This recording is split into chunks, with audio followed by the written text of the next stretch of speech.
Er der en countdown på din skærm? Nej. Hvorfor siger folk så, er der en countdown? Det forstår jeg altså ikke. Er jeg den på den amerikanske?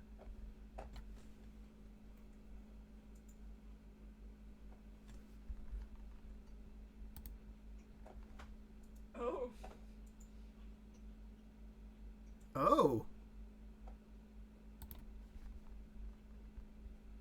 Har jeg ødelagt det hele nu? Nej, nu ser jeg. Okay, fint. Jamen, så ser vi da den rigtige. Jeg vil sige, den amerikanske er mere rigtig end den britiske. Patrick, han linkede til den europæiske. Så nu ser vi den europæiske. Og det er kun på grund af Patrick. Ja, altså den amerikanske er gået i gang. Nu ser vi den her. Se, den amerikanske er gået i gang. Ja, vi ser den her. Nu ser vi den her. Jeg håber, der er lyd på. Hvordan er lyden? Kan I høre det?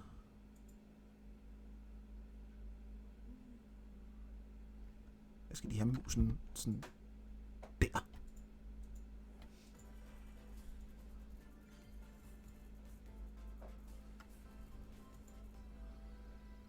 Mere lyd. Der er ikke nogen lyd på det.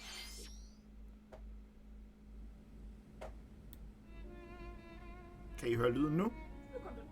Men der skal stadig mere lyd. Men ikke stream, okay. Nu har jeg skruet rigtig meget op for ja. One day, Pyra just disappeared.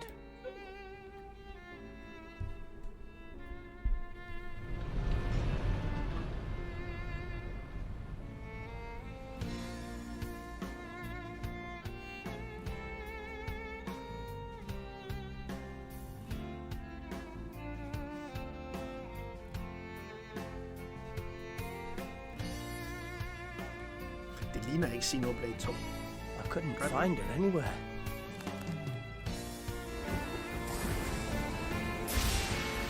Ses, Christian. Det er så snart, at de It was as begynder if at she snakke vanished off the face of all rest, så holder jeg kæft. without a trace. Where have you gone? I'll find you, whatever it takes.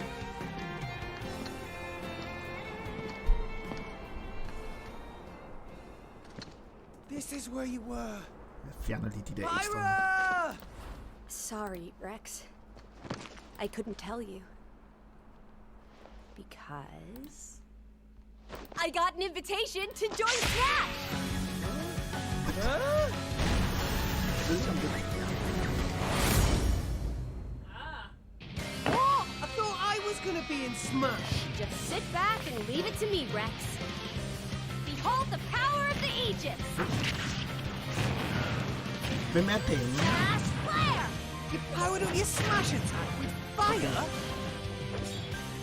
Flame Nova! Det havde jeg også gået ud for, men er der nogen på chat, der kan forklare mig, hvem den dame er? Genius! You're pretty much owning them, and these are seasoned fighters. There are no pushovers!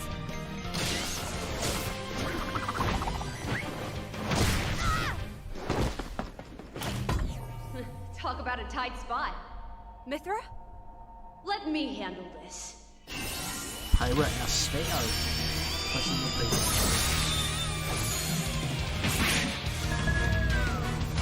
Svær nok.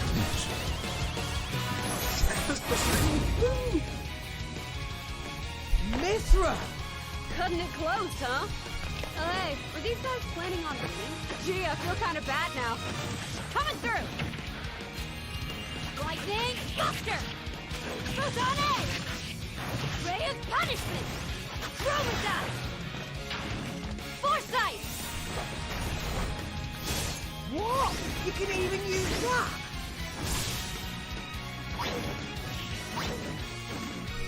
Pirates, right here! You two can swap between each other freely. With serious firepower and blinding speed. Together, nothing can stand in our way! quite the spectacle, aren't they? Wait, Grumps? I've missed this old buddy. Mind if I watch a while? Oh, look, our friends are here. And there's Nu har jeg skruet ned på streamen. Lidt ned på streamen. You're all mine. I'll lend you a hand. Sacred arrow! Unburn! Burning sword! Nailed it. Sure did. Witness our power. Shulk? Never expected to see you two again. Well, now that you're in Smash, I won't go easy on you. Ooh, fighting words. You forget. We're fighters too!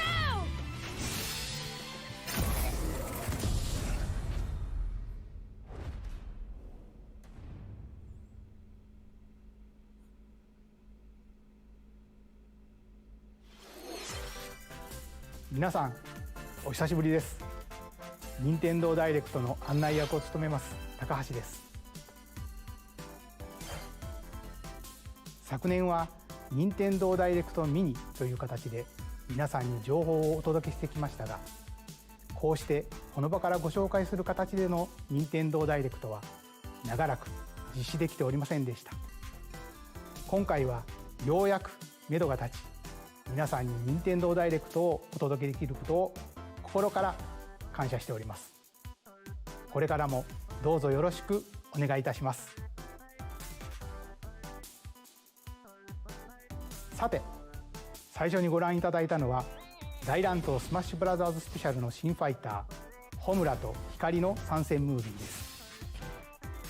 ゼノブレード2で主人公レックスのパートナーとして登場する彼女たちの活躍にぜひご期待ください。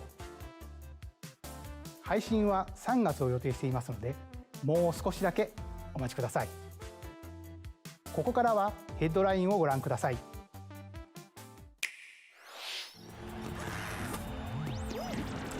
Fall Guys. Så fik vi sgu Fall Guys. Jonesy, vi har fået Fall Guys. Er du bagud?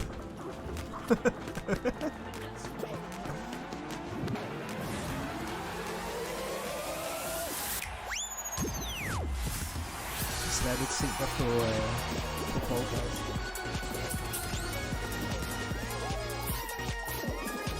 Altså, der er jo mange personer, der ikke har fået spillet det endnu. Jeg har aldrig nogensinde spillet det. When Fall Guys Ultimate Knockout comes to Nintendo Switch Summer 2021.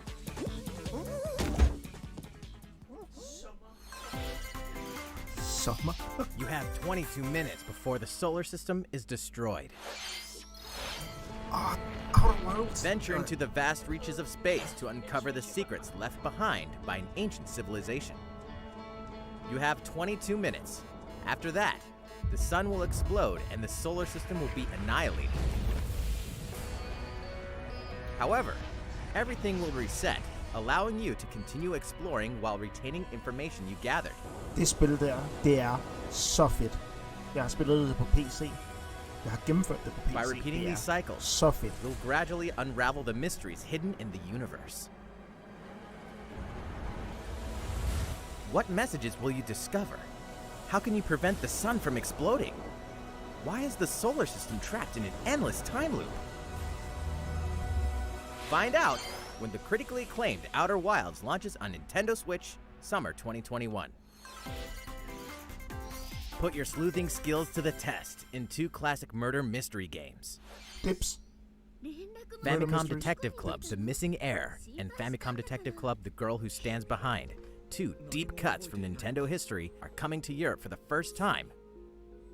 Famicom Detective? Localized in English and modernized for the Nintendo Switch system.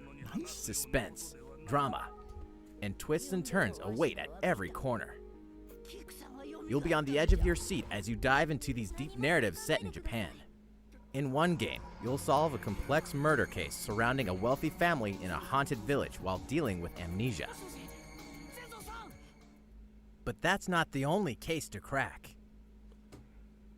一人で教室にいると後ろから誰かの呼ぶ声がする。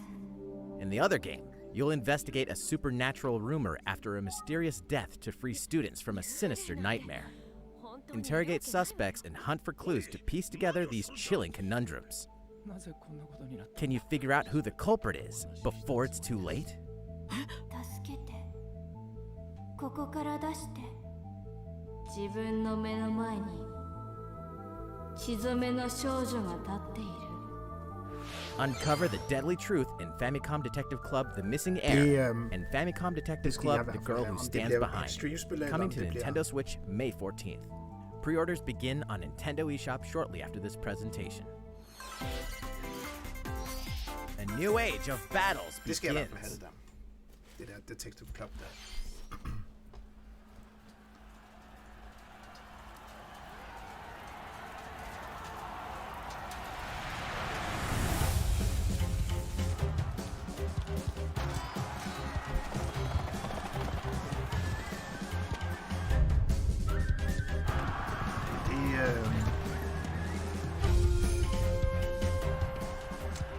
Det der, som Hyrule Warriors er bygget over. Det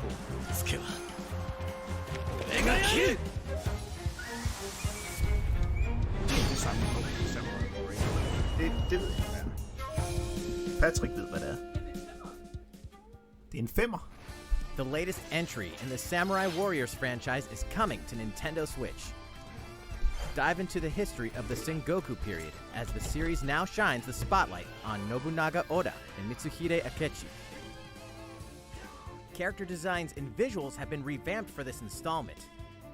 Unleash high-octane moves in electrifying 1 versus 1,000 battles.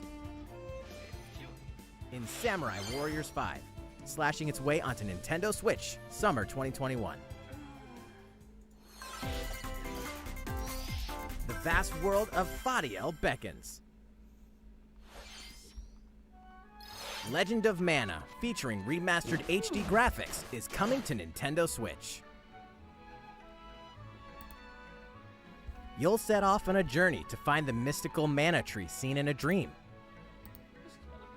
Before discovering the world map is empty. During your travels, you'll acquire special items called artifacts. Place them on the map to bring towns, dungeons, and other lands to life.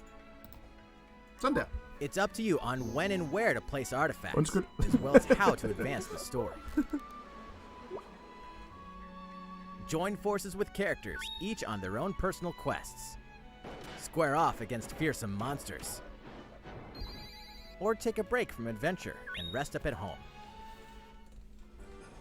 The music has been rearranged for this enhanced version, and you can alternate between the new arrangement and the original soundtrack. Other features have been added, including the ability to turn off enemy encounters, as well as the new minigame Ring Ring Land. What? Legend of Mana will launch on Nintendo Switch June 24th.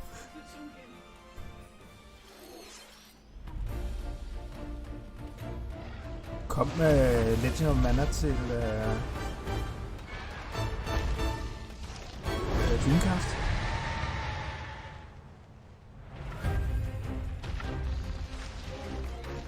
Christian, vi går det hele igennem en gang til, når vi er færdige, sådan lidt hurtigt. Og lige snakker om de forskellige titler. Nej. Jeg klikker igen.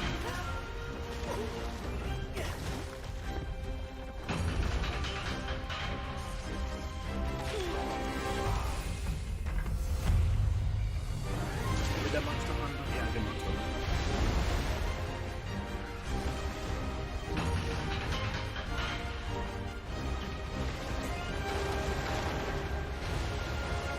Jeg købte Monster Hunter til 3DS'eren. Og så spillede jeg en lille smule, da det kom ud på Xbox. I have important news. So it's finally beginning. Go assemble the villagers. 50 years ago, Kamura Village was attacked by the Rampage and Magnum Malo. And we suffered some devastating casualties. How can we fight against that?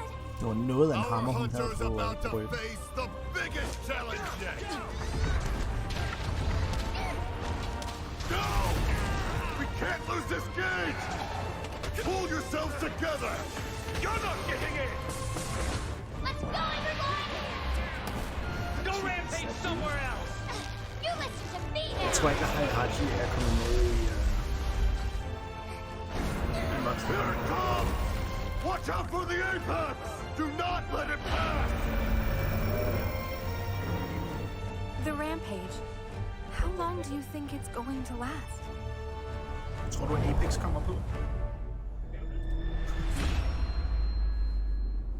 Raid Shadow Legends måske? Inoa, we should start Raid preparations Shadow Legends right away. Shadow Drop.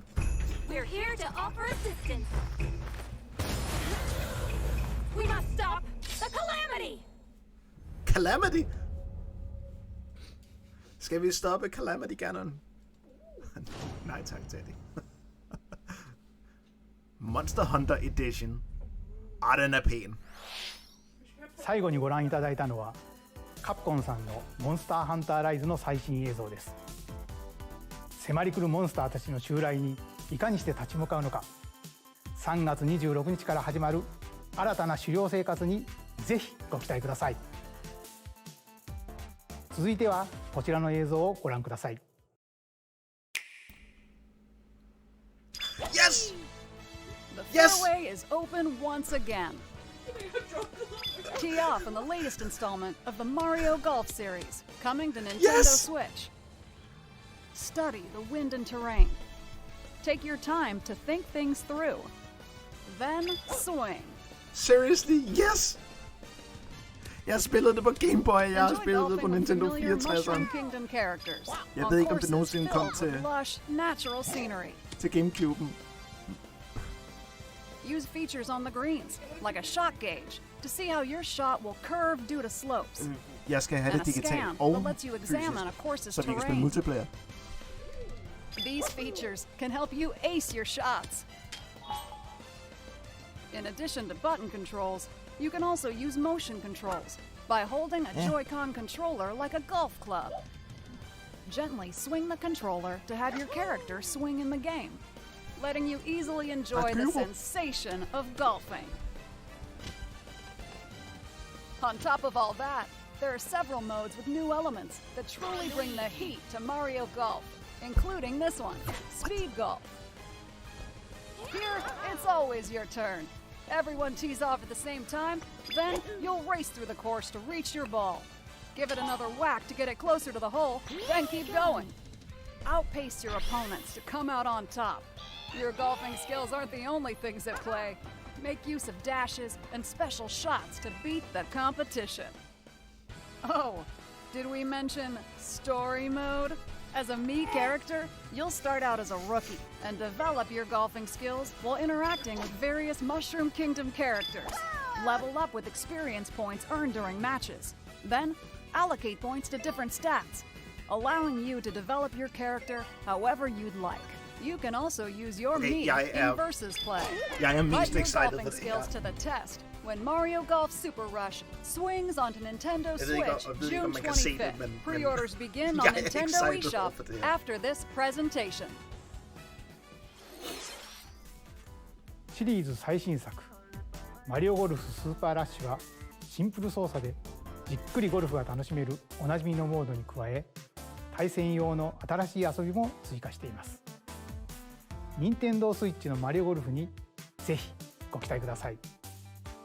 引き続きヘッドラインをご覧ください。 Check out these games coming to Nintendo Switch. Return to the unforgiving world of Pandora in Tales from the Borderlands. Play as the Hyperion lackey Reese and the quick-witted con artist Fiona as you set out to recover a mountain of cash. Set between Borderlands 2 and 3, this game includes all 5 episodes, filled with classic Borderlands humor. Gangsters, bandit lords, and vault hunters are just a handful of the obstacles you'll encounter in this choice-driven narrative adventure. Embark on a wild ride when Tales from the Borderlands launches on Nintendo Switch, March 24th. 32 of Capcom's most beloved arcade classics are coming to Nintendo Switch. Rewind gameplay, adjust game speed or difficulty, and select from a variety of display options to relive that sweet arcade goodness. Get 1943 The Battle of Midway for free, then purchase game packs or the standalone Ghosts and Goblins add-on to build your collection. Local co-op play is also available. Scratch that nostalgic itch when Capcom Arcade Stadium launches shortly after this presentation. Kommer meget an på, hvad for nogle spil helt præcis der er med i den Brains. As a zombie, you just can't get enough of them. In this action game from Aspyr, you'll build your zombie horde and take revenge on the city by turning humans into your undead allies. Replenish your bodily arsenal of sputum head, gut grenades, and more during your grisly mission. This city ain't no match for a dead man. Stubbs the Zombie in Rebel Without a Pulse eats its way onto Nintendo Switch March 16th. Pre-orders begin on Nintendo eShop shortly after this presentation. It's Travis Touchdown versus Assassins. Wait, aliens? Aliens have invaded Earth. Hold up, is this even the right game? Anyway, after annihilating an entire city, the aliens have taken over and now host an intergalactic superhero ranking tournament to decide Earth's fate. As the crass, beam katana-wielding assassin Travis Touchdown, you'll need to fight your way to the top to save the world. Hey, not so fast! To enter each boss fight, you'll have to do some odd jobs around town and earn enough to pay off the entry fee. You'll then face off against a slew of unusual opponents. Most of them aliens with some crazy tricks up their sleeves. Study their tactics carefully to gain the upper hand in combat. With a new and improved Death Glove, you'll have access to a variety of deadly skills that can be customized and upgraded before each match. Er det ham der fra No More Heroes? The fate of the world is at stake. So get ready to kick some, whatever aliens have that you can kick.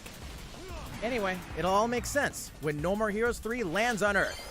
Or, you know, Nintendo Switch, August 27th. Exterminate demons in heaven. As above, so below. Why do they need assassins in heaven?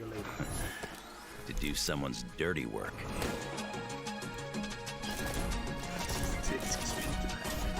Jeg får travlt med Mario Golf.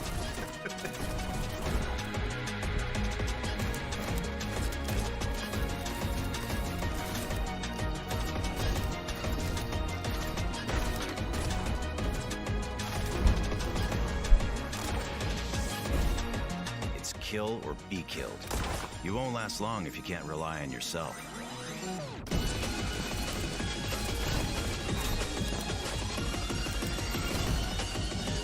God's judgment has nothing to do with it.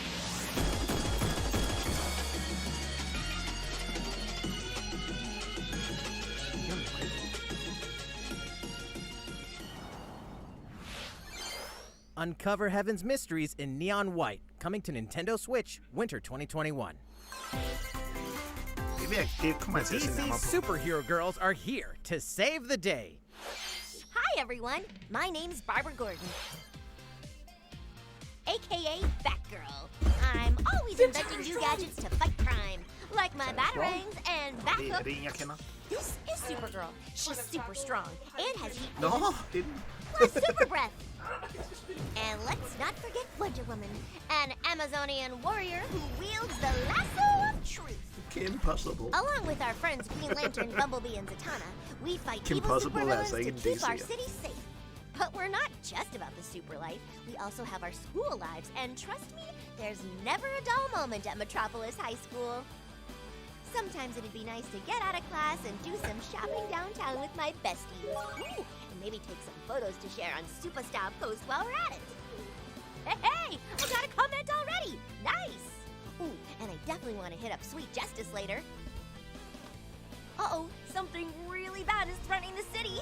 No one could have seen it coming. Det er for dig, But det when her. Du justice skal spille calls, det. you can count on us to answer no matter what. We've just got to make Du sure skal no one 100% figures spille out det. our secret identities. DC Superhero Girls Teen Power heroically soars onto Nintendo Switch June 4th. Jeg tror, du får lov til det. Ready to juice cannons and prepare for battle. Plants vs. Zombies? Ja.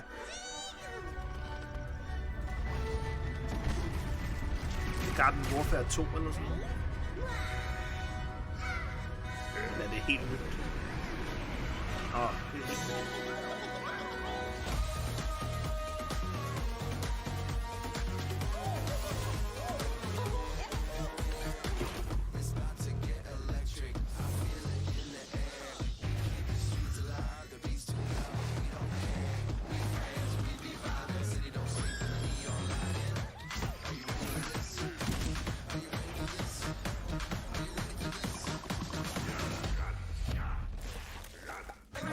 også, hvis man siger man ingenting, desværre.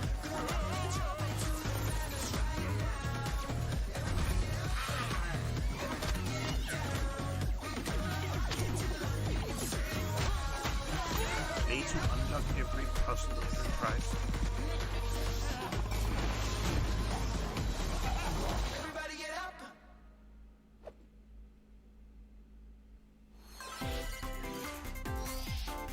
Who will join you in your adventure? Hint, anyone can.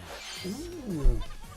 Band together on a quest to face evil and save faces. Miitopia is coming to Nintendo Switch. Cast Mii characters in various roles across the kingdom. Turn your favorite people into your allies, or even make someone the nefarious Dark Lord. Rigtig meget på 3DS'eren. Makeup has been added as a new feature in this game. Glam up your Miis and get them ready for adventure. There's also a new wig feature, letting you go wild with your Mii creations and make them even more fabulous. The Dark Lord Stan. In the world of Miitopia, relationships are key. So consider spending some quality time with allies to strengthen bonds. This can give you an advantage during battle. If your relationship's sour, though, things might take a turn for the worse. Whoa! You can have a horse as an ally? That sounds pretty darn good! Care for it, and it'll lend a hand, or poof, in battle. Venture with friends and familiar faces in the lighthearted romp Miitopia, coming to Nintendo Switch May 21st. Pre-orders begin on Nintendo eShop shortly after this presentation.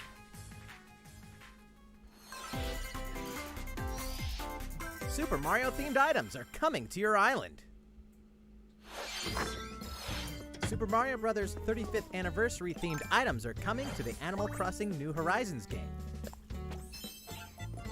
Familiar items like the Super Mushroom and the Question Block can be ordered in-game as furniture items. So place them however and wherever you'd like. You can also place 2 warp pipes. Warp pipes? Then use them to travel between locations on your island. Okay, det er fedt. Hey, why not try recreating the Mushroom Kingdom? A free update for the game launches February 25th. After downloading it, Super Mario Bros. Items will be available via Nook Shopping starting March 1st. Keep an eye on the official Animal Crossing Twitter account for the latest information. Ti stille. We hope you continue enjoying life on your island. いかがでしたか？スーパーマリオブラザーズ35周年に合わせて配信する今回のコラボ家具。アップデートまでもう少しだけお待ちください。スーパーマリオブラザーズ35周年といえば、先週スーパーマリオ 3D ワールドプラスフューリーワールドを世界同時に発売しました。こちらのマリオの冒険もぜひお楽しみください。続いてはこちらの映像をご覧ください。Flere spil.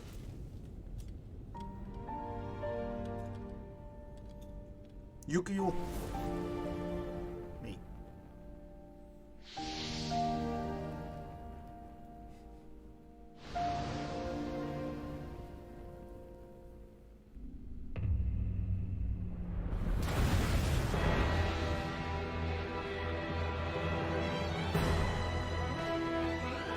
He leaves us no recourse!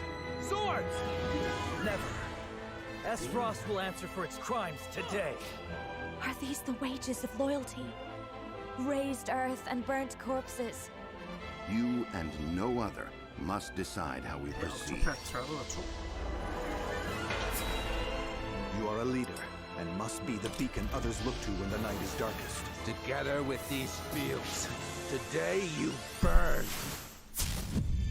I promise to do all in my power to see us through this safely, every last one of us. Triangle strategy. Far, far away lies the continent of Norzilia, Comprised of 3 nations and limited deposits of salt and iron, the constant feuds among the nations over these precious resources eventually ignited into a great conflict known as the Salt-Iron War. Though the hostilities ceased with an uneasy truce, decades later the flames of war threatened to engulf the realm once again. You are all that remains. Caught in a tangled, fiery web of plots and conspiracies, a brave group from Glenbrook fights to save their kingdom from the powers that would orchestrate their downfall. Our benefit, you say?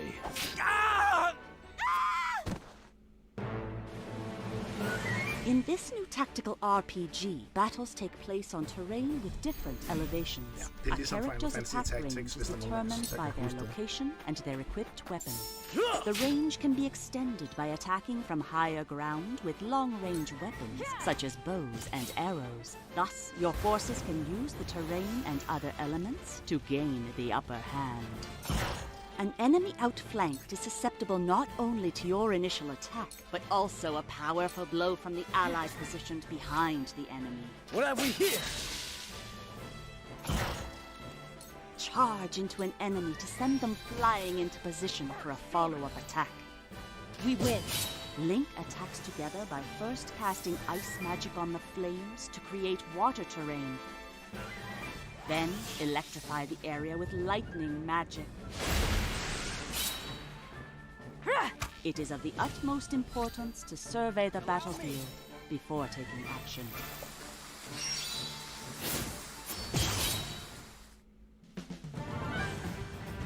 Throughout the story, you will be faced with making important decisions in a variety of situations.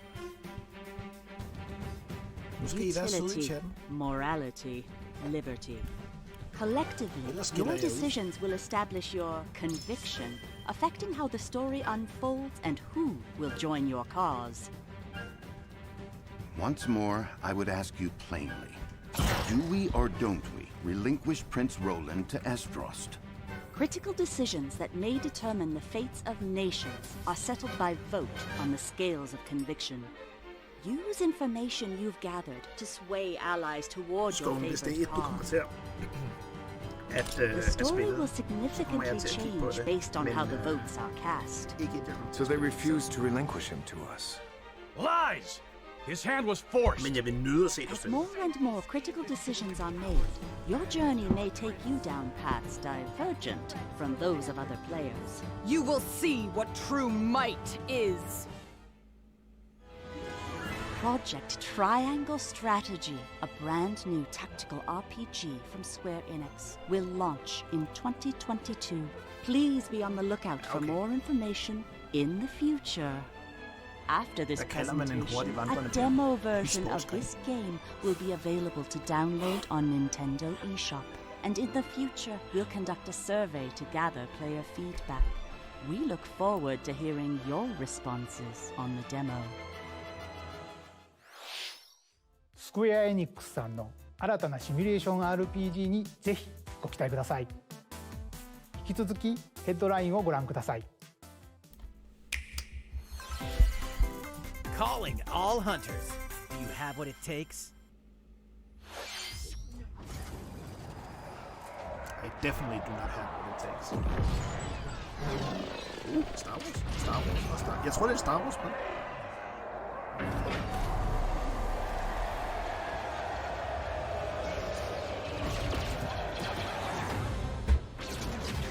Nej, de kunne godt have kommet i Star Wars. Det fortalte ingenting, men det lavede synke. Star Wars Hunters is a competitive, free-to-play online game set between episodes 6 and 7. Clash in this third-person shooter coming to Nintendo Switch in 2021. Men det lavede synke. Let's do this. Do I look at you or the camera? Knockout City interviews, take one. We all play for different reasons. Korgan loved battle. Korgan used many weapons. Triple-bladed war axe, spear of misery, Hades' soul-devouring crossbow. A princess is supposed to lead her people, not be stuck up in some tower waiting for a hero. In my line of work, bullets are constantly whizzing past you. Flaming longsword, blade of doom. Just once. Ah, yeah, Just Fortnite. once I'd like to catch one of them bullets. Jeg tror, du har ret. My hands. With this crown, I'm gonna lead my team to victory and kick some serious ass! Look, it's simple. Korgan want new weapon. In Knockout City, I'm like a kung fu master. Knockout City. I can catch bullets. Woo! Come get some.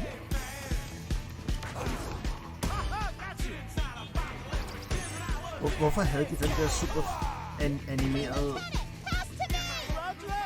ting, der spiller overhovedet ikke ligner det? Let's find out what sound your face makes!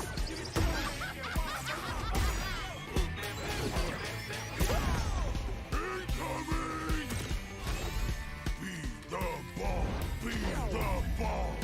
Catch me. Roger that. Heads up, Your Highness. Eat this! Be the ball.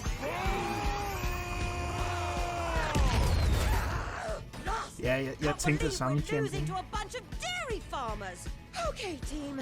They may have won the battle, but not the war. Hey, can we redesign our characters? You're not a team if you're not wearing a uniform. Max, this is a war zone, not a bloody fashion show. Pass to me. What? Interview's over? Oh, come on, man. One more game.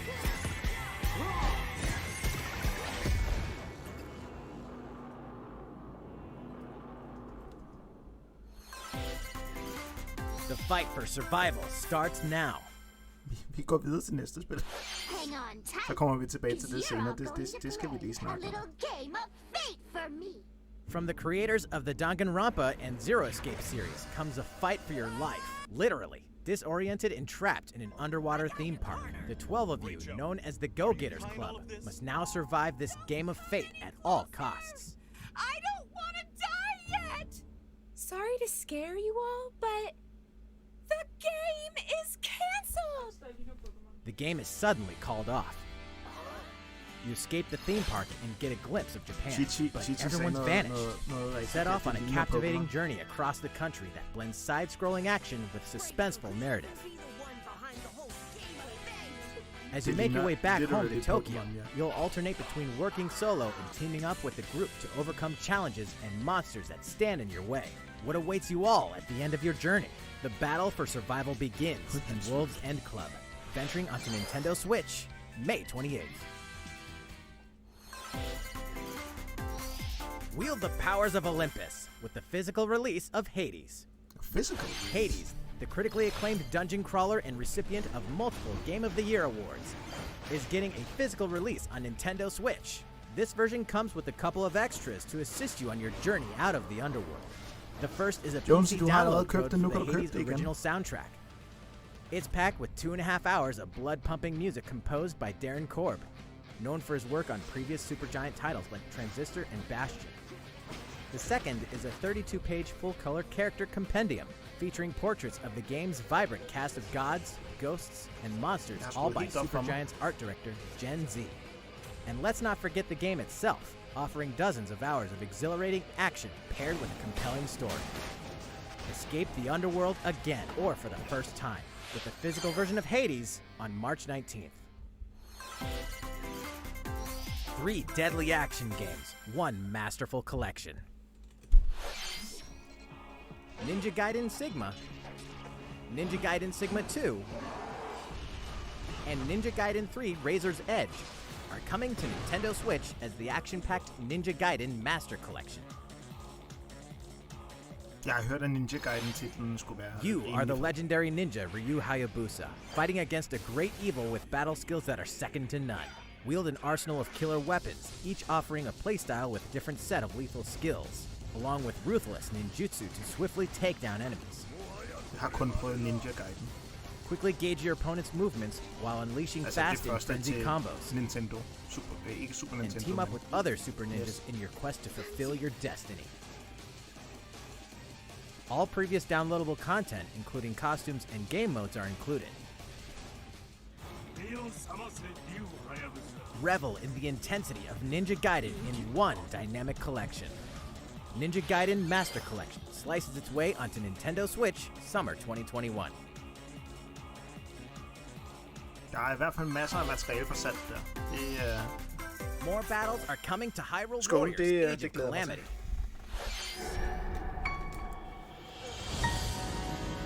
Skal vi virkelig have mere Hyrule Warriors?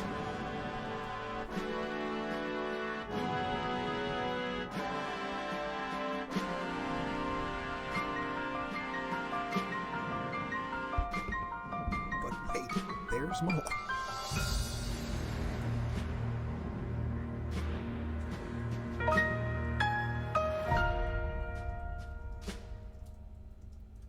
Og det er et expansion pass.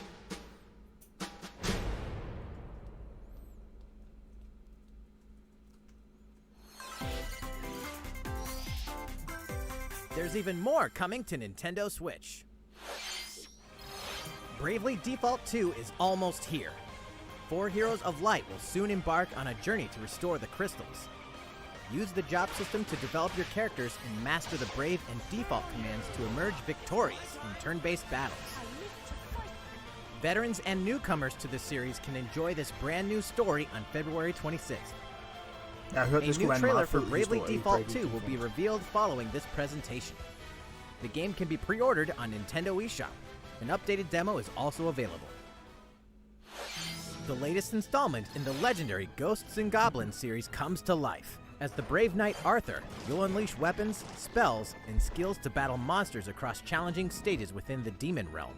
Local co-op play is also available for the first time. Help Arthur in his quest with one of 3 supporting characters: Barry for defense, Carrie for transportation, or Archie for bridges. Ghosts and Goblins Resurrection launches February 25th. Pre-orders are available now on Nintendo eShop. 8 protagonists, 8 captivating journeys. Saga Frontier has been remastered for Nintendo Switch. Travel through a stunning sci-fi world with any of the protagonists, each with their own stories. With the addition of the playable protagonist Fuse, new gameplay features, exhilarating battles, and a new scenario for the protagonist Acellus, Saga Frontier Remastered is an adventure not to be missed. The game launches April 15th. Apex Legends is storming onto the Nintendo Switch system. This free-to-play battle royale features a growing roster of powerful contenders named Legends, strategic combat, cross-platform play, and more. All players on Nintendo Switch can get an all-new Legendary Pathfinder skin, and 30 free levels for the Season 8 Mayhem Battle Pass. Plus, for the first 2 weeks after launch, earn double XP when you play on Nintendo Switch. Fight for fortune, fame, and glory when Apex Legends enters the fray March 9th. いかがでしたか？今回のダイレクトも残すところあとわずかですが、もう少しお付き合いください。続いてはこちらの映像をご覧ください。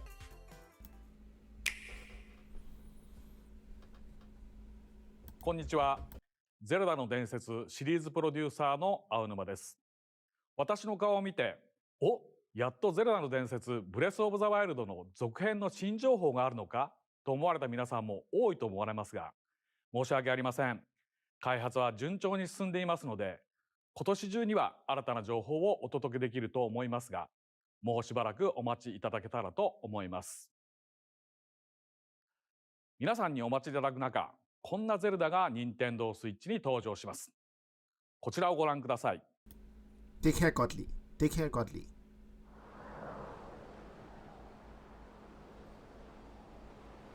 At han siger, at det er på vej. Men I skal bare vente lidt. Skyloft!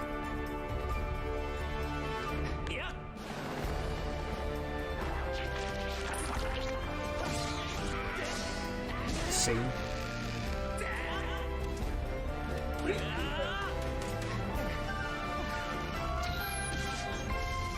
Zone stream?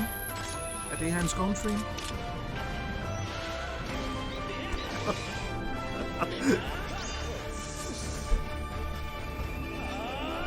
Det her det er en zone stream. Skyward Sword HD。 ご覧いただいたのはゼルダの伝説スカイウォードソード HD です。2011年に Wii で発売したスカイウォードソードが任天堂スイッチに登場します。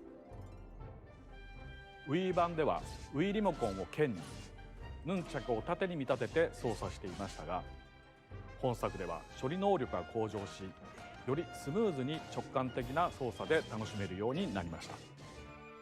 もちろん剣や盾の操作はジョイコン2本持ちによって再現しています。右手のジョイコンで剣を操作します。動きに連動してリンクも剣を振ります。左手は盾に対応していて、ジョイコンを振って盾を構えることで敵の攻撃を防ぐことができます。他にも両手で弓を放つなど体感操作ならではの緊張感ある戦闘が楽しめます。そして今作では携帯モードや任天堂スイッチライトでもプレイしていただけるようボタン操作に対応しました。本作の特徴である直感的な操作をいかにボタンに落とし込むか検討を重ねた結果、右スティックを弾く操作と剣を連動させました。剣を振り下ろしたいときはスティックを下へ弾きます。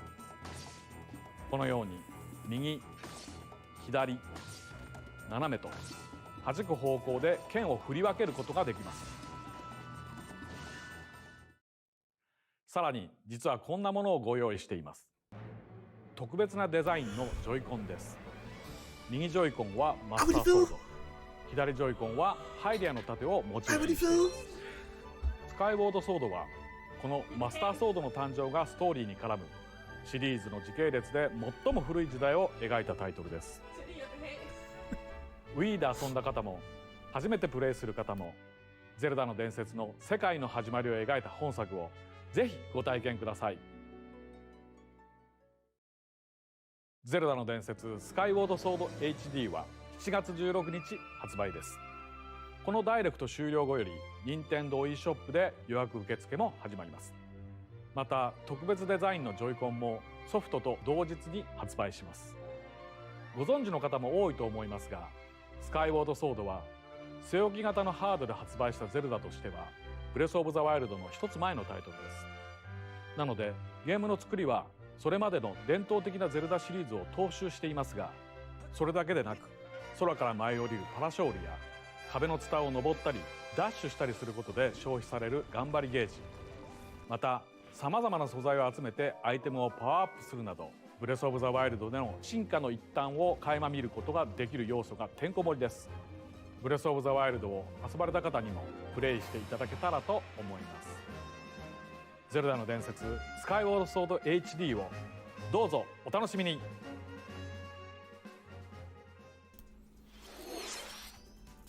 かがでしたか。ジョイコンを活用した体感操作やスティックを弾く操作など、任天堂スイッチで生まれ変わったゼルダの伝説スカイウォードソード HD にご期待ください。次が最後の映像になります。ご覧ください。 Og lad os så se, hvad de slutter af på. Er det Metroid? Det er ikke Metroid, det der.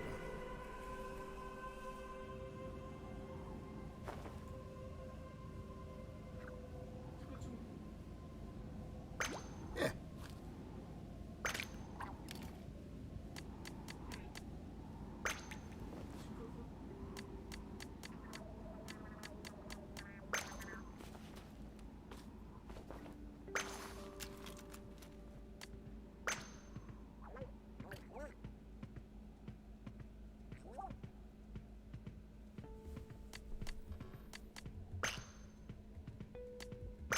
Hvis det bliver et med singleplayer-historie, så er jeg ikke skuffet. Med en ordentlig singleplayer-story.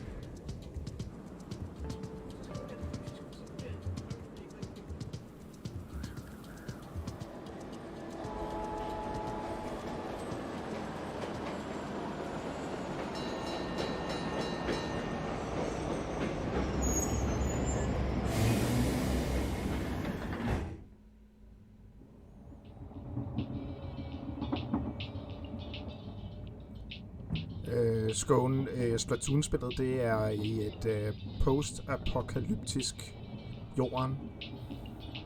Så er det derfor, at du så Eiffeltårnet.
ご覧いただいたのはスプラトゥーンシリーズの完全新作スプラトゥーン3の映像です。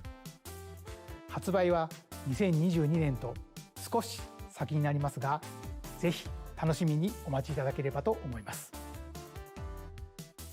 任天堂スイッチでは他にもいろいろなタイトルを開発中ですので、今後の続報をお待ちください。今回の任天堂ダイレクトは以上になります。ご視聴ありがとうございました。Det var en fed direct. Fed direct.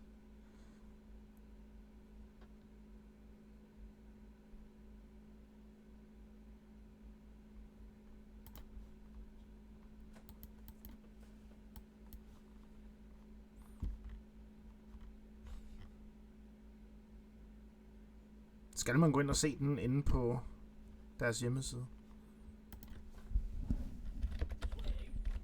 Det skriver de i bunden.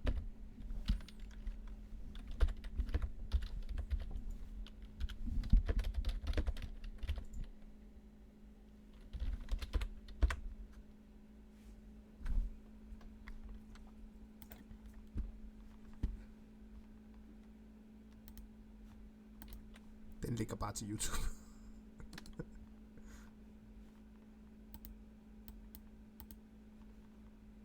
Jeg tror bare, du skal trække.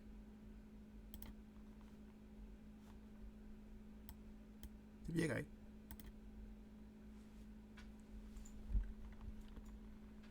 Så gå ind på den amerikanske. Den virker. Jeg kan også bruge den, som man har lyst til.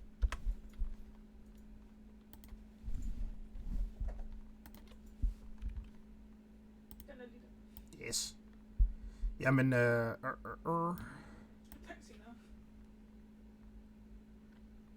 Godt, hvor starter vi? Vi starter her. It was as if she... How do you smash attack with fire? Er det bedre, det der? Genius! Og så skal vi lige have chatten over. There are no pushovers. Kommer jeg lige til at fucke ting op her. Talk about a tight spot. Mithra? Let me handle this.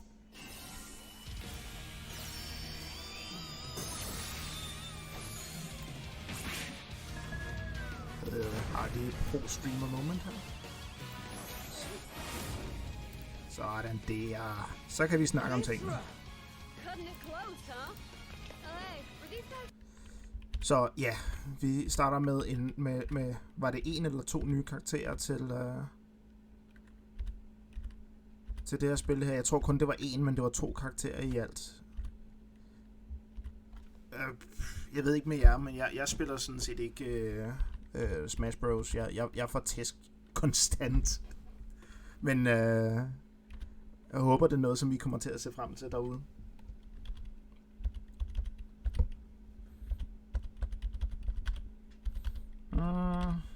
Fall Guys.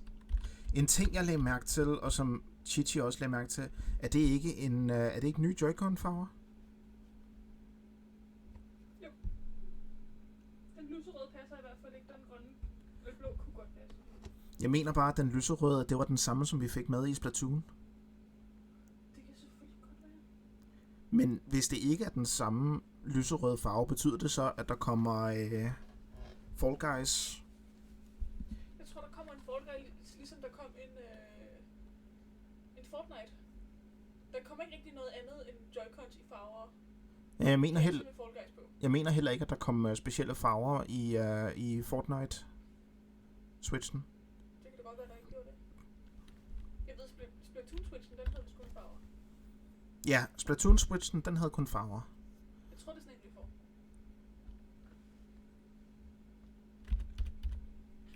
Det her spil her har jeg som sagt spillet. In these cycles, you'll gradually unravel the mysteries hidden in the universe. Et ret fedt puzzle-spil.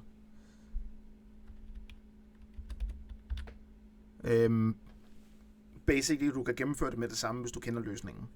Men det er meningen, at du skal gå rundt og finde alle hintsene til, hvad du skal så gøre næste gang. Det er et spil, jeg stærkt kan anbefale. Så havde vi det der Murder Mystery. Bare roligt, Jones. Jeg skal nok lade være med at fortælle alt for meget. Famicom Detective Club.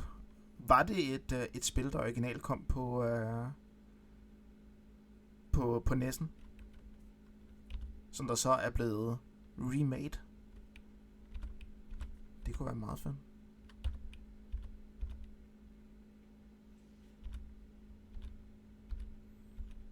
Så var der Samurai Warriors 5. Hvad er det? Det ligner Tekken.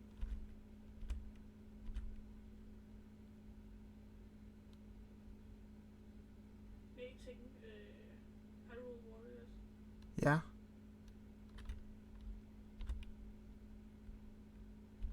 Samurai Warriors 5 er Dynasty Warriors, men set fra den japanske Sengoku-periode. Er det lavet af de samme, der laver Dynasty Warriors? Er det lavet af Tecmo? Namco? Nice. Jamen så... Ja, Koei Tecmo hedder de. Så skal det nok blive godt. For deres... Dynasty Warriors, de er pænt fede. Så længe de holder sig væk fra open world-genren. Open world Dynasty Warriors. Jeg har stadig mareridt.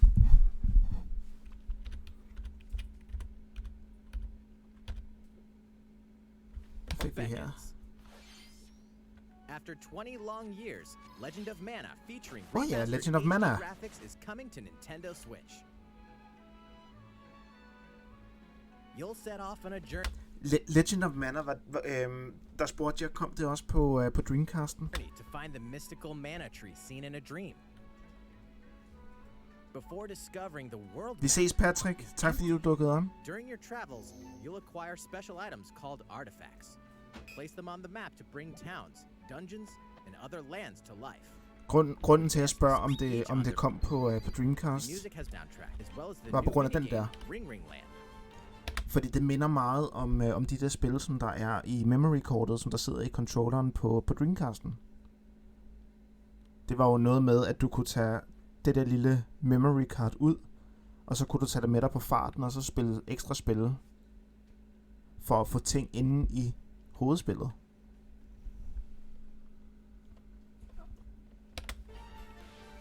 Legend of Mana will launch on Nintendo Switch June 24th.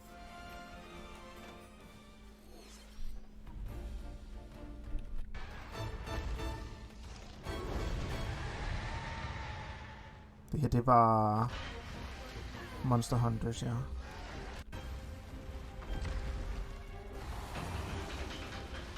Champion, kommer du til at streame Legend of Mana? Elder, go assemble the village, Age and Mac. How can we fight against that? Let's go, everyone!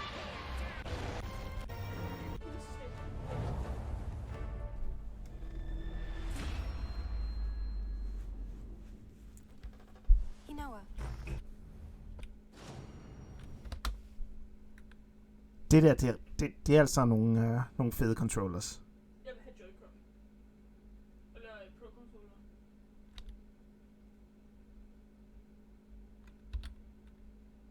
Den der. Det er virkelig nogle fede controllers begge to. Men ja, du må gå ud og se, om du kan finde Pro-controller. Jeg kan godt lide dokken.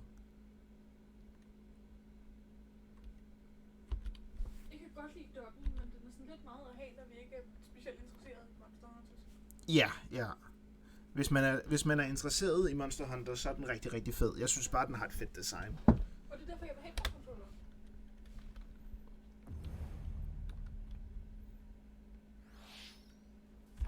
State 26 is open once again. Yes. Jeg behøver ikke at bruge mere tid på, at jeg Jeg er super excited over det.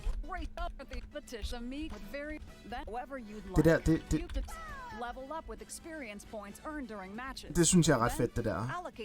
Da jeg spillede Mario Golf på Game Boy'en, der var der også et story mode, som der var et literally JRPG, hvor i stedet for kampe, så var det golf matches, og så steg du XP, så gjorde du steg levels. Det var ret fantastisk. Så bare det, at de også har et adventure mode med i det her. Play as the Hyperion lackey Reese and the quick-witted con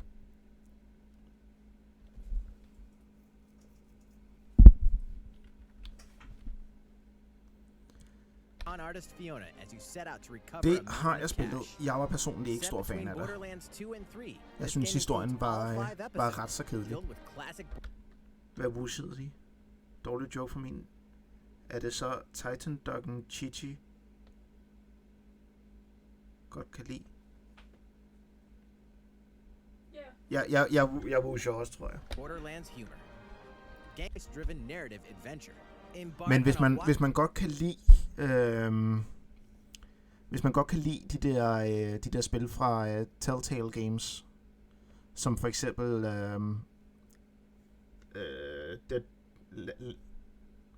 hvad er det der zombie-spillet hedder?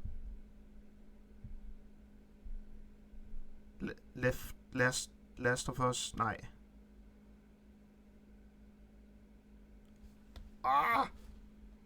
Nej, ikke Left 4 Dead. Telltale. Walking Dead. Tak, Jonesy. Hvis man godt kan lide den slags spil, som for eksempel Walking Dead, så er det her et... ja, dem som Dalek spiller, ja. Lad os se, hvad der er her. 1934, Forbidden Worlds, Ghouls and Ghosts, Strider, Dynasty Wars, 1941, 19XX, 1943. De tre spil der, 1941, 19XX og 1943, de er utrolig fede arcade games. Det er... The Battle of Midway for free. Dem starter jeg rimelig tit op. Or the standalone Ghosts and Goblins add-on to build your collection. Local co-op play is also available. Scratch that nostalgic itch when Capcom Arcade Stadium Commando, Strider, dem siger mig ikke noget. Dynasty Wars siger mig ikke noget. Brains. As a zombie, you just Stops the zombie. Jeg er sikker på, at det... Jeg tror, det der var et Sims-spil. Stops the zombie. Du troede, det var hvad? Jeg troede, det var et Sims-spil. Ja, det kunne have været sjovt, hvis Sims kom til. Men sådan deres historiespil, ikke deres...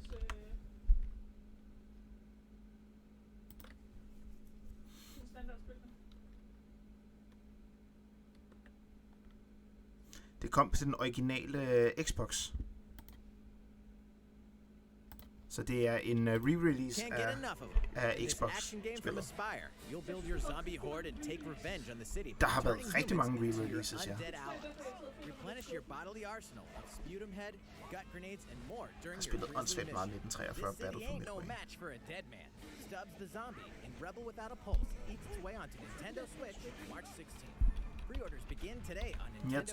Jeg forstår dig. Wait, is this even the right game?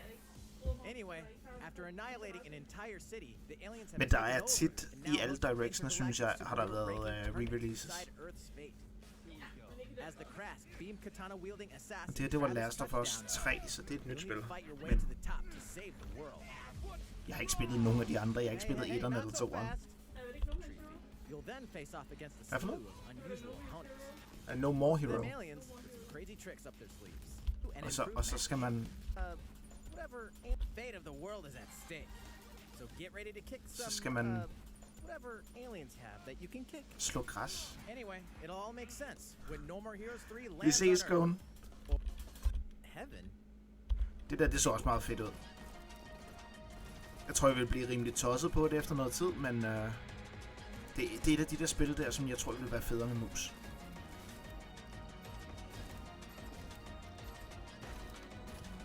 Sådan lidt puzzle-agtigt. You won't last long if you can't. Vi hopper videre. Altså, jeg vil gerne spille det. I'm always inventing new gadgets to fight crime, like my batarangs and backup. This is Supergirl. She's super strong and has. Hvis du køber det, så prøver jeg det.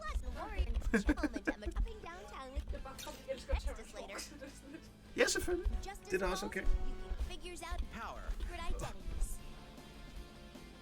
DC's prepare for battle. Men jeg vil sige, det koster ikke sådan et nyt Switch-spil, plejer at koste, skal jeg ikke gøre det. Det kunne godt være, at man gjorde det alligevel. Så 6-7 kroner? En ting, der undrer mig ved det her, det er EA-spil, det her. Ja. Det er et EA-spil, det her. Play to unlock. Play to unlock. Every character. Every costume. Det er et online skydespil. Det er en team shooter. Og man kan unlock alt ved at spille det. Det lyder ikke særlig EA-agtigt. Jamen, du kan unlock chancen for at... Så har du også spillet for unlock. Men det er bare det der Complete Edition der. Er det ikke Electronic Arts? Jo, Electronic Arts. Hvor ser du det? Nede i bunden hernede.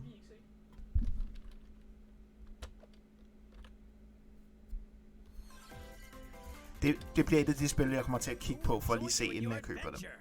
Hvis jeg køber det. Det der spil der, det skal købes.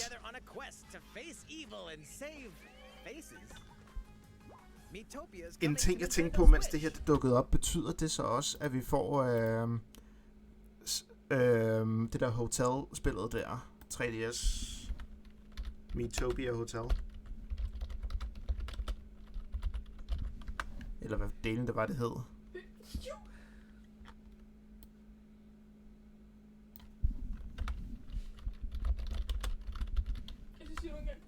Procent?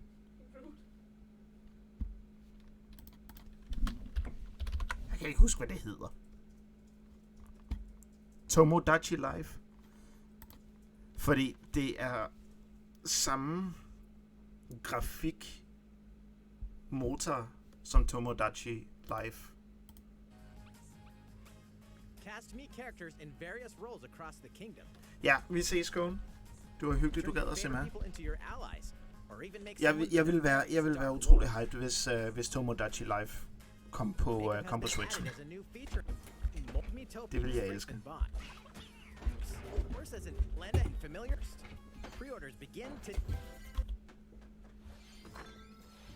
Super Mario Brothers 35th anniversary themed items are coming to the Animal Crossing New Horizons, and how it's a place.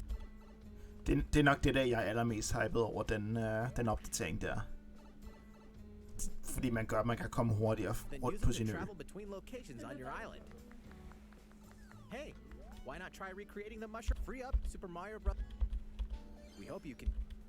Was part younger Fury game. Det hopper vi lige igennem her. Det var det der taktikspil der. I promise to do all in my power to see us through this safely, every last one of us. Ja, det her det er et spil til det er rigtig meget japanerne. Far away lies the continent. Japaneserspil. Comprised of 3 nations and limited deposits of salt. Som I har sagt, denne direct var noget for alle. Det var det i hvert fald. Saltkrigen. Kan vi få salt i chatten, please? To send the attacks together by first then electrify the area with the utmost importance. Out the story, liberty. Collect unfolds and vote the outcome. Decisions are made. Your journey Han fik ikke sit Metroid, ja. Available to other on this brand new ornament. Do you have what it takes? Det er sjovt, at det er faktisk lidt sødt. Det er meget synd for ham. Hvad er det her? Altså, vi ved, det er et shooter. Og vi ved, det er noget Teams. Men jeg bliver bange, når jeg ser Synka. Til jer, der ikke ved det, Synka er dem, der har lavet Farmville. Star Wars Hunters is a competitive, free-to-play online game set between episodes 6 and 7. Clash in this third-person shooter coming to Nintendo Switch. Third-person shooter. Det lyder bare som at være et... Det gider jeg slet ikke.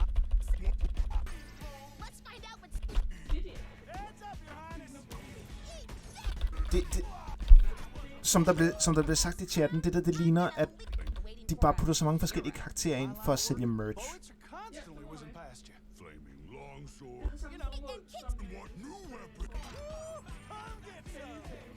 Ja.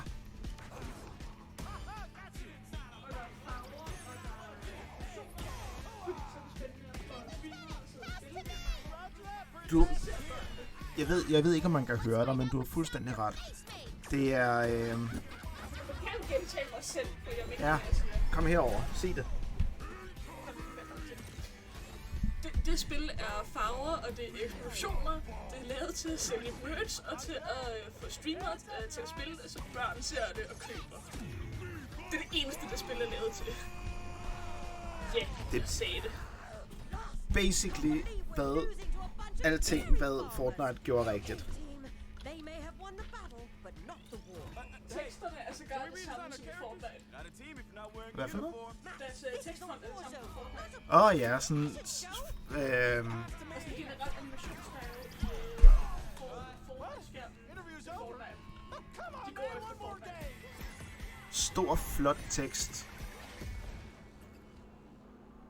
Og det der, det er lavet til at kunne sidde på t-shirts. Det er bare mærkeligt, at Nintendo ikke laver noget Mario til hans 35, men slet ikke Zelda. Zelda har jo lavet i september. Ja, Det er langt senere i året. vi skal nok få rigtig meget Zelda, bare roligt.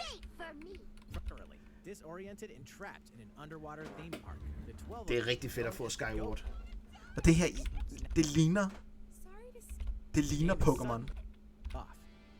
Det ligner så meget Pokémon. Jeg er seriøst overrasket over, at det ikke er... hvad de hedder dem, der laver Nintendo? Pokémon. Ja, det ser ud som om... Det ligner seriøst, det er enginen. Ja! Præcis samme grafikmotor som Pokémon. Billederne af karaktererne er samme art. Kig på Pokémon-karakterer. As you make your way back home is the release on Nintendo. Og så Hades får en fysisk. Jeg har ikke fået prøvet det endnu. Ninja Gaiden, det skal prøves. Men det er en re-release, så dem der har prøvet det, de har prøvet det, ikke så meget at sige om det.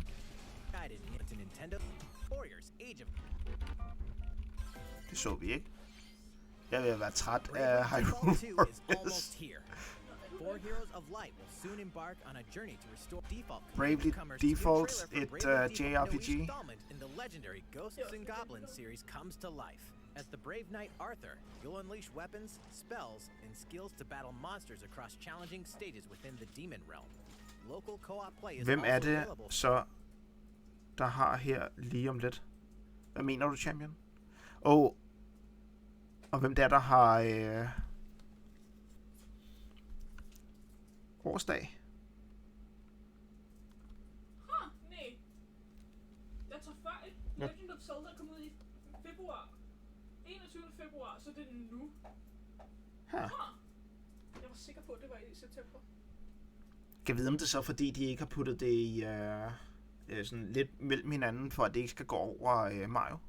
For the first time, help Arthur rotation orders are features. Jeg tror også sommer, selvom der har været rigtig mange sommertitler her. All players on Nintendo Switch can get an all-new legendary combat, cross-platform play, and more. All players on Nintendo Switch can get an all-new legendary Pathfinder skin, and 30 free levels for the Season 8 Mayhem Battle Pass. Plus, for the first 2 weeks after launch, earn double XP when you play on Nintendo Switch. Hvornår kommer det her? Fortune, fame, and glory when Apex Legends enters the fray March 9th. March 9. Champion, er det noget, vi skal prøve os to på en stream? På en af dine streams, selvfølgelig. Jeg hopper gerne ind og spiller med dig. How's it going so for Nintendo's? Så kommer der noget Zelda her. Jeg elsker, at han siger Apex Legends.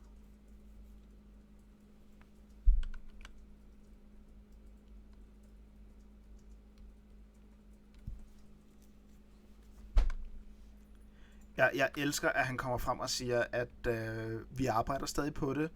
Vi ved godt, at I ikke har hørt noget om det, men tro mig, vi arbejder stadig på det. Vi har bare ikke noget, vi lige vil vise jer endnu. Så her har I noget andet.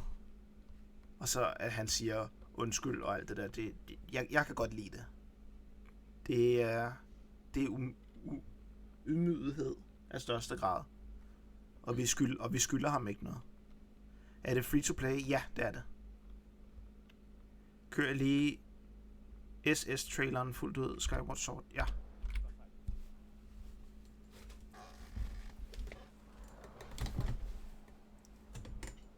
Men ja, det er ret japansk at være sådan. Jeg ved godt, at I gerne vil have det. Men jeg kan ikke få noget engelsk.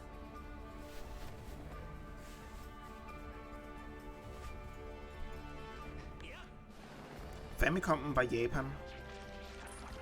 Så vidt jeg ved. Ja. Det er som Champion siger.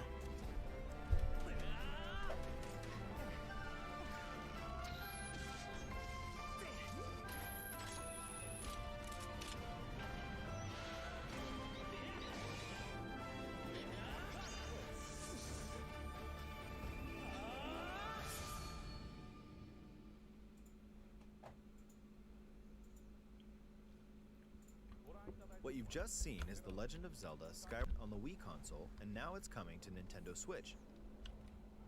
The Legend of Zelda has a system with the controls for the Joy-Con controller in your right hand is the sword.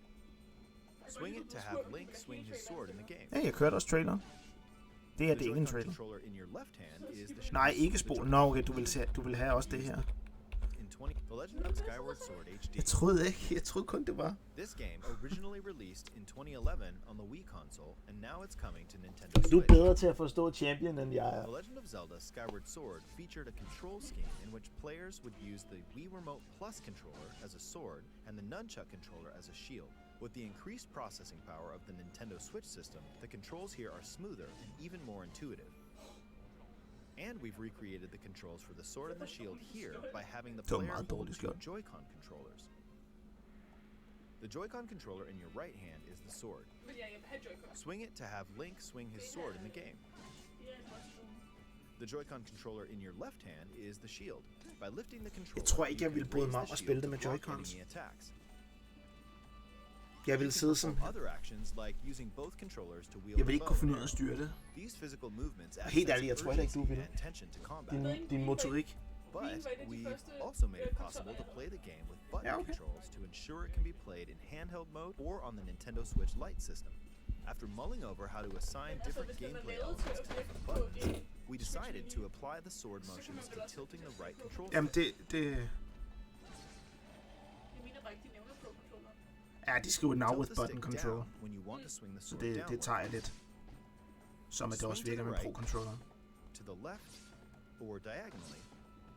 Just tilt the stick in the respective direction. Du har ret. Here's something else we've been working on. Specially designed Joy-Con controllers. The right Joy-Con controller is themed after the Master Sword, while the left feature... Jeg pauser lige her et øjeblik. Bare lige for at nyde det der.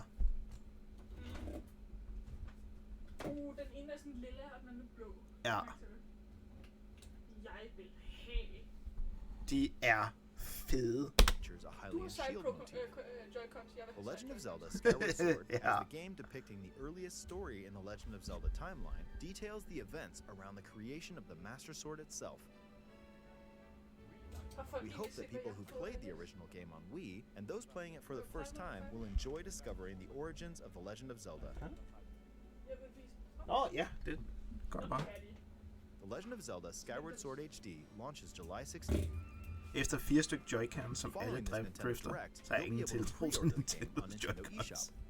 And the specially designed Joy-Con controllers will launch on the game's release day at your local retailers. Many of you may already know this, but The Legend of Zelda Skyward Sword was the last original console game prior to The Legend of Zelda Breath of the Wild game, and it was still following the established conventions of The Legend of Zelda. However, it gave a glimpse into many features and innovations that would eventually be adopted in The Legend of Zelda Breath of the Wild. Using the sailcloth to descend in midair, a stamina gauge that depleted as you scaled walls with vines or ran, even the concept of collecting items to upgrade gear. I hope those of you who've played The Legend of Zelda Breath of the Wild will give this game a try as well. Det er Chichis, nå. Det er vores, nå. Please look forward to The Legend of Zelda Skyward Sword HD.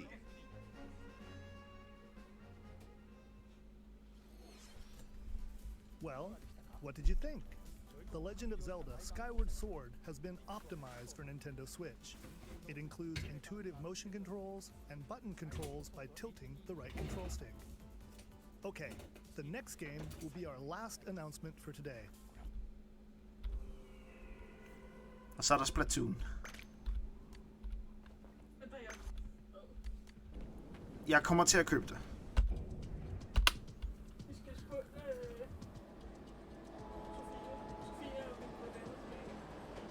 Ja.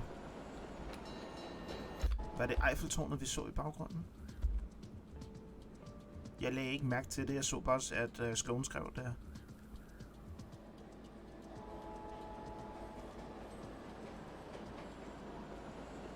Jeg blev lige hyped i et øjeblik, indtil jeg så, at det ikke var et open world.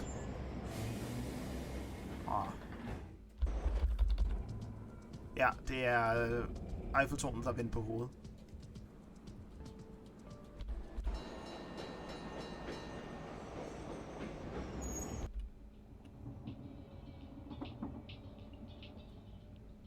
Jeg ved, hvad det der er. Det der fisk der.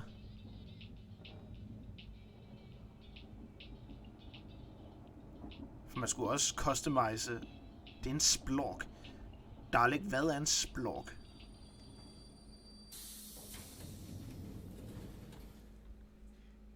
Det er en dum ting, man kan købe en bamse af. En dum ting, der er lavet til at sælge bamser. Det ved jeg ikke, hvad det jeg kalder den. Det hedder hermed en splork.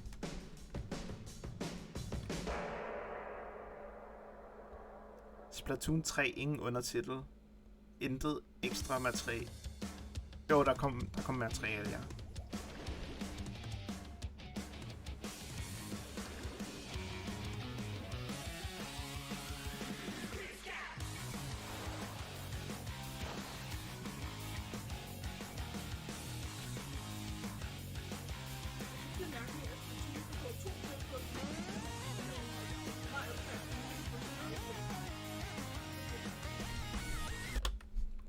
Du har faktisk så meget ret. Det er sådan en missed opportunity. Hvad er det, der er en missed... Nå, med at det ikke var et open world? Det er jo fordi, at hvis det er et open world, så kan de ikke lave e-sport konkurrencer.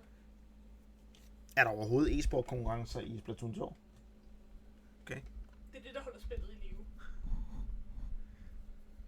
Men jeg håber ikke, at det bliver sådan, ligesom med Splatoon 2, at de laver opdateringer til det i 2 år, og så er det slut. Det kunne være et sidesegment. Ja! Jeg håber, at bare der kommer en eller anden form for singleplayer i det, ligesom der gjorde i Splatoon 2. Men ja, som Chichi også sagde, det er hende, der kommer med alle de kloge ord her. Det er underligt, at Splatoon får 2 spil på Switchen, og Mario Kart ikke engang har fået sit eget. Chichi Brick Brain.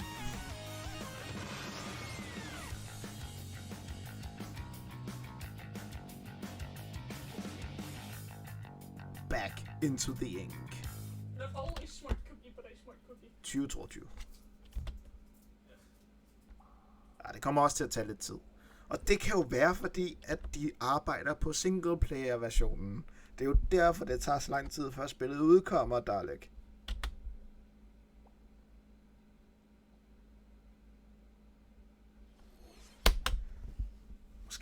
Måske. Jeg har fået Dalek til at hype igen. Men det var i hvert fald det for den her gang for mig. Det var en fed direct. Men der er ligesom nogen, der skal på arbejde i morgen. Så tak fordi I kiggede med. Tak for en fed stream. Og have det rigtig, rigtig, rigtig godt derude, ikke? Og jeg er virkelig ked af, at vi ikke fik noget som helst Metroid. Men don't give up hope. Det kommer. Bare rolig. Det kommer. Tak for i aften, og have det så godt.